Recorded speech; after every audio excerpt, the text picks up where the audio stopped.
Hello and welcome back to Options Masters to our monthly market outlook. I'm Mike Merson, your managing editor. I'm here with Michael Carr and Amber Hesla, our two Options Masters.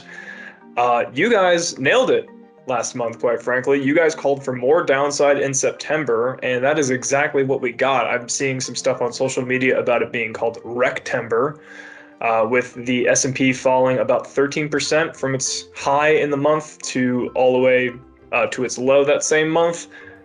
Pretty gnarly downside action for stocks in September, but now it's October, and I'm seeing a lot of people online say stuff like UPtober, and certainly the action we're seeing today reflects that. So I want to come back to you guys. We'll start with you, Mike Carr. What do you see ahead in the markets for the month of October? Up, down, sideways? What are you thinking? What's almost seems certain is we're going to have volatility. Now, yesterday was a very unusual day, and on this chart, the blue vertical lines highlight previous instances when this happened. And what it is we had stocks up big, bonds up big, oil up big, and we can even throw in gold. It doesn't change the analysis any. What follows those rare occasions is extreme volatility. We saw a couple of signals bookmarking the 2008-2009 bear market, couple bookmarking, if anyone remembers, there was a bear market way back in 1990, ending in 1991, just as suddenly as it started. We had this signal right there at the beginning and the end. And then we have a few scattered signals throughout. No directional bias. But over the next 30 days, so by the end of this month, SPY moves an average of 11% after we get this particular signal. Unfortunately, like I said, no directional bias. What I am looking at is we are starting to see some improvement in the technical picture on a very, very short-term basis, but look how bad this downtrend is. Other than hope, this chart doesn't really give us any reason to expect a rally. So right now we're running on hope. Hope can take us a long way, but I'm just not sure that there's much else there. Interesting take, Mike. You're kind of breaking from the pack on this as usual, saying we're definitely going to see some movement. Not sure which way it'll go. Amber, it almost sounds like something that would be great for your straddle strategy, which we're testing at Banyan Hill right now. So I want to get your take on it. What do you think of the market action? I'm also going to share my screen here real quick. Please do. Okay, so Mike, yeah, I'm optimistic on one market, and that's gold.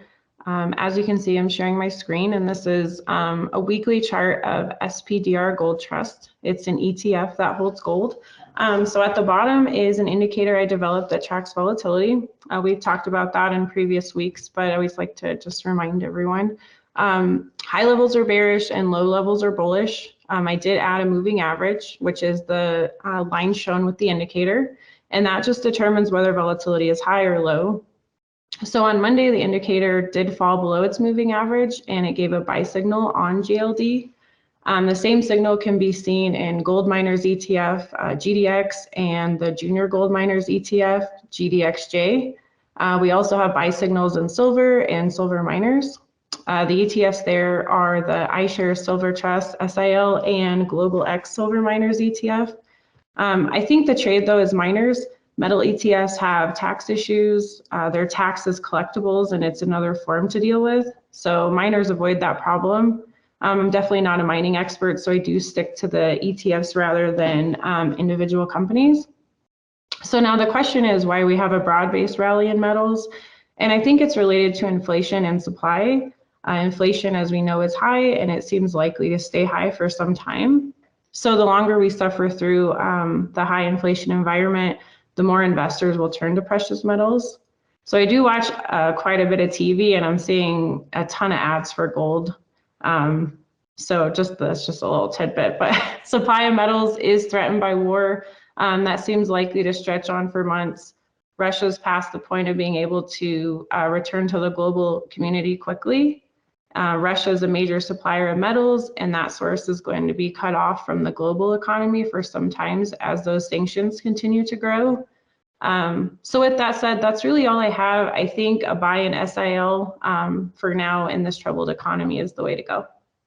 Very interesting take. So, Amber, let me just ask, do you think metals could potentially outperform stocks this month? Because you wrote something for True Options Masters, I think by the time this video goes out, it will have been this morning about how gold has actually outperformed stocks significantly over the long haul. But what do you think about this month? I think it definitely could. So we're just going to have to wait and find out. Yeah, I'm pretty bullish silver here myself, so I hope we're both right on that one.